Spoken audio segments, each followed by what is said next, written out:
দক্ষিণ এশিয়ার রাজনৈতিক পরিমণ্ডলে দুটো দেশ ক্রমাগত অপকর্মে একে অপরকে ছাপিয়ে যাওয়ার চেষ্টা করছেন। এ বলছে আমায় দেখ, তো ও বলছে আমায় দেখ। কালকে বাংলাদেশ সেনাবাহিনীর পক্ষ থেকে ঘোষণা করা হয়েছে তারা 15 জন সেনাবাহিনীর সদস্যকে হেফাজতে নিয়েছে, অর্থাৎ সেনাবাহিনীকে গ্রেফতার করেছে। এই হুবহু এই চিত্র আমরা কবে দেখেছিলাম জানেন? যখন পাকিস্তানে পারভেজ মুশারফ গ্রেফতার হয়েছিলেন।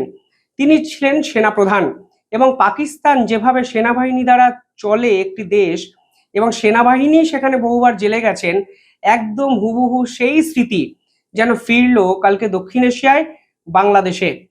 যে সেনাবাহিনী সদস্যদের গ্রেফতার করা হয়েছে তাদের বিপক্ষে অভিযোগটা কি? তাদের বিপক্ষে অভিযোগ যে এরা নাকি শেখ হাসিনার সময় মানবতা বিরোধী একাধিক কাজ করেছেন। এমনকি এদের বিপক্ষে এও অভিযোগ করতে শোনা যাচ্ছে যে এরা নাকি কিছু মানুষকে গুম করে দিয়েছেন। পাশাপাশি কালকে বাংলাদেশের বহু সেনাবাহিনীর কর্তার বিপক্ষে কেস হয়েছে। আইন বিরুদ্ধ বিভিন্ন কর্মকাণ্ডে যেভাবে সরকার লিপ্ত ছিল, এখন সরকারের টার্গেটের কেন্দ্রবিন্দুতে সেনাবাহিনী এসে পৌঁছেছে। এবং বাংলাদেশে যে ডিজিএফআই অর্থাৎ directorate general forces of intelligence, তাদের 2জন জেনারেল, 6জন ব্রিগেডিয়ার, অসংখ্য লেফটেন্যান্ট কর্নেলকে তারা কিন্তু এই মামলার আওতায় নিয়ে এসছে। এবার প্রশ্ন হলো, যাদের বিপক্ষে মামলা করা হয়েছে তারা যখন সেনাবাহিনীতে কাজ করতেন তারা কার নির্দেশ পালন করতেন? সেনাবাহিনীর সদস্যরা ব্যক্তিকেন্দ্রিক কোনো কি সিদ্ধান্ত নিতে পারেন? মানে ধরুন আমার মনে হলো আমি যার বিপক্ষে ইচ্ছা গুলি চালিয়ে দিলাম, এই ব্যক্তিকেন্দ্রিকতা এটা তো কোনো দেশের সেনাবাহিনীতে মানে প্রশ্রয় দেওয়া হয় না। তাই এই 15 জন দোষী আর বাকি সেনাবাহিনীর 15,000 ব্যক্তিরা কোনো দোষ করেননি, এই রকম ধারণা কেন বাংলাদেশ সরকারের পক্ষ থেকে সাধারণ মানুষের মনে ঢুকিয়ে দেওয়া হচ্ছে? সব থেকে বড় যে প্রশ্ন এই সময় ওঠে তা হলো, এই সেনাবাহিনীর সদস্যরা যখন শেখ হাসিনার কথায় মানবতা বিরোধী কাজ করেছেন তখন বাংলাদেশে কি কোনো সেনাপ্রধান ছিলেন না? সেনাপ্রধান থাকা সত্ত্বেও এই কর্তারা নিজের মতো এই ধরনের কাজ করলেন কিভাবে? নাকি আজকের দিনে দাঁড়িয়ে এই সেনাবাহিনীর কর্তাদের সাইড করার জন্য এত বড় অপকর্ম মোহাম্মদ ইউনূসের সরকার করলেন? বহুদিন ধরেই শোনা যায় বাংলাদেশ সেনাবাহিনী কার্যত 3 ভাগে বিভক্ত। একটি ভাগ জামাতপন্থী, একটি ভাগ আমেরিকাপন্থী, এবং আরেকটি ভাগ যারা শেখ হাসিনা এবং ভারতপন্থী। আমেরিকাপন্থী এবং জামাতপন্থী সেনাবাহিনীর সদস্যরা এখন একসঙ্গে কাজ করছে, তা তো প্রকাশ্যে বোঝা যাচ্ছে। কিন্তু সমস্যা হয়ে যাচ্ছে সেই ভারতপন্থী কিংবা যারা বাংলাদেশের ভালো চায় সেই সেনাবাহিনীর সদস্যদের নিয়ে। তাদেরকে সাইড করার জন্য উঠে পড়ে মোহাম্মদ ইউনূসের সরকার প্রথম দিন থেকে কিন্তু পড়েছে, এবং সেনাপ্রধান পুরো বিষয়টা জেনেও আজকের দিনে দাঁড়িয়ে তিনি যে সামলাতে পারেননি এবং পুরোটাই যে তার হাতের কন্ট্রোলের বাইরে চলে গেছে তা কিন্তু পরিষ্কার হয়ে যাচ্ছে এই ঘটনায়। সেনাপ্রধানের পক্ষ থেকে কোনো অফিসিয়াল বিবৃতি অবধি আসেনি, কারণ সেনাপ্রধান থাকা সত্ত্বেও সেনাবাহিনীর সদস্যরা গ্রেফতার হচ্ছেন, এই লজ্জা কিন্তু বাংলাদেশের সেনাপ্রধানেরও। বারবার এই সেনাপ্রধানকে সরানোর বহু পরিকল্পনা মোহাম্মদ ইউনূস করেছেন। তিনি চেয়েছিলেন বাংলাদেশের সেনাবাহিনীর মাথায় যেন জামাতপন্থী কোনো সেনা সদস্য বসে। তিনি একের পর এক মিটিংয়ে তুরস্কতে তার পছন্দের বিভিন্ন লোককে তিনি পাঠিয়েছেন। তুরস্কের সঙ্গে অস্ত্র চুক্তি, পাকিস্তানের সঙ্গে অস্ত্র চুক্তি, পাকিস্তানের থেকে গোলা বন্দুক কেনার চুক্তি, সমস্ত জায়গায় জামাতিপনার প্রাদুর্ভাব কিন্তু বর্তমান বাংলাদেশের সেনাবাহিনীর দেখা গেছে, যা বর্তমান সেনাপ্রধান প্রথমে চাইলে কিন্তু মোকাবিলা করতে পারতেন, কিন্তু আজকের দিনে দাঁড়িয়ে তার হাতে যে কোনো ক্ষমতাই নেই, অন্তত কালকের এই ঘটনার পর পরিষ্কার হয়ে গেল।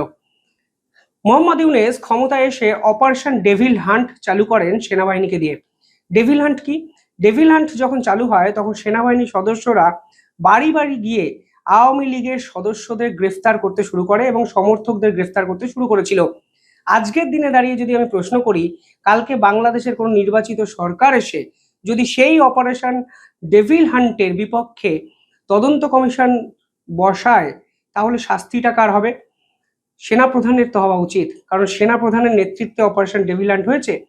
কিন্তু যদি সেনাপ্রধানকে ছেড়ে যারা গ্রেফতার করেছে শুধুমাত্র তাদেরকে গ্রেফতার করা হয়, তাহলে প্রশ্ন তো উঠবেই যে এই সেনাপ্রধান থাকা সত্ত্বেও সেনাবাহিনীর সদস্যরা কিভাবে ব্যক্তিগত সিদ্ধান্ত নিয়ে আওয়ামী লীগের সদস্যদের উপর গুলি চালালেন, সমর্থকদের গ্রেফতার করলেন।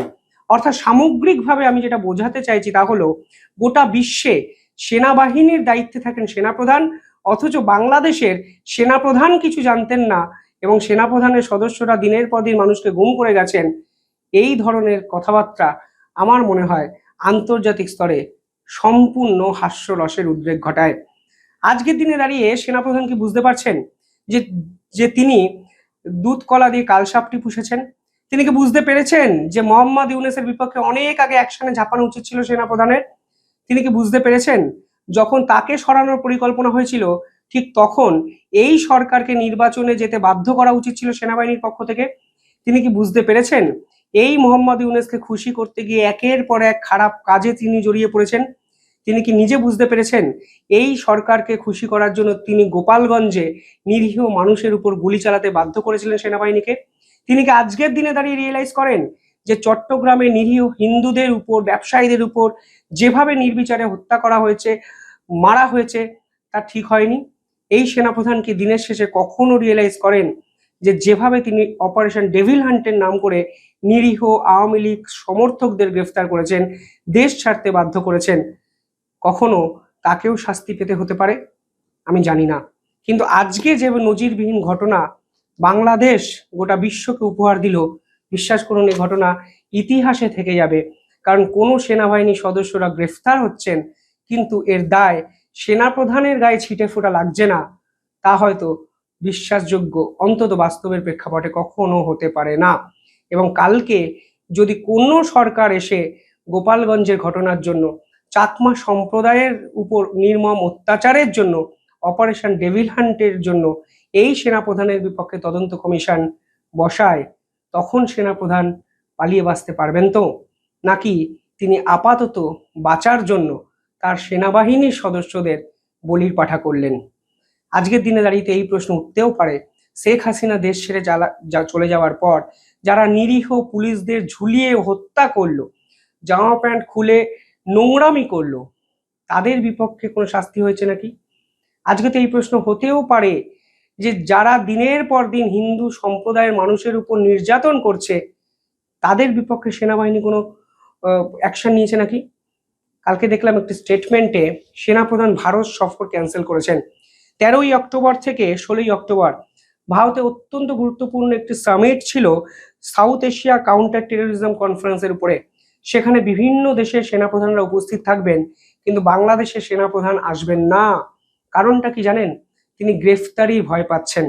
তিনি ভাবছেন তার সহকর্মীদের বলির পাঠা তিনি করে দিয়েছেন, তিনি যদি ভারতে যান তাহলে দেশে ফিরলেই হয়তো তাকে গ্রেফতার করা হতে পারে। কিন্তু আজকের দিনে দাঁড়িয়ে বলতে দ্বিধা নেই, আজকে বাংলাদেশের যে অবস্থা তার জন্য একমাত্র দায়ী এই সেনাপ্রধান। এই সেনাপ্রধান প্রথম থেকে মোহাম্মদ ইউনূসকে এনরোজ করেছেন, একের পর এক অপরাধকে প্রশ্রয় দিয়েছেন। যখন ব্যবস্থা নেওয়া উচিত ছিল তখন ব্যবস্থা তো নেননি, উল্টে নির্মমভাবে হিন্দুদের উপর অত্যাচার করেছেন, বস্ত্রশিল্পীদের উপর লাঠিচার্জ করেছেন, গুলি চালিয়েছেন, চাকমা সম্প্রদায়ের উপর রীতিমতো অত্যাচার করেছেন, অপারেশন ডেভিল হান্ট চালিয়েছেন, গোপালগঞ্জের নিরীহ সাধারণ আওয়ামী লীগ সমর্থকদের কার্যত গুলি করে দিনের পর দিন নির্বিচারে শেষ করেছেন। এবং তিনি এখন এত অপকর্মের জন্য অবশেষে গ্রেফতারির ভয় পাচ্ছেন এবং গ্রেফতারির ভয়ে ভারত সফরটিকে বাতিল করলেন। শেষ কোথায়? বাংলাদেশের ভবিষ্যৎ কি?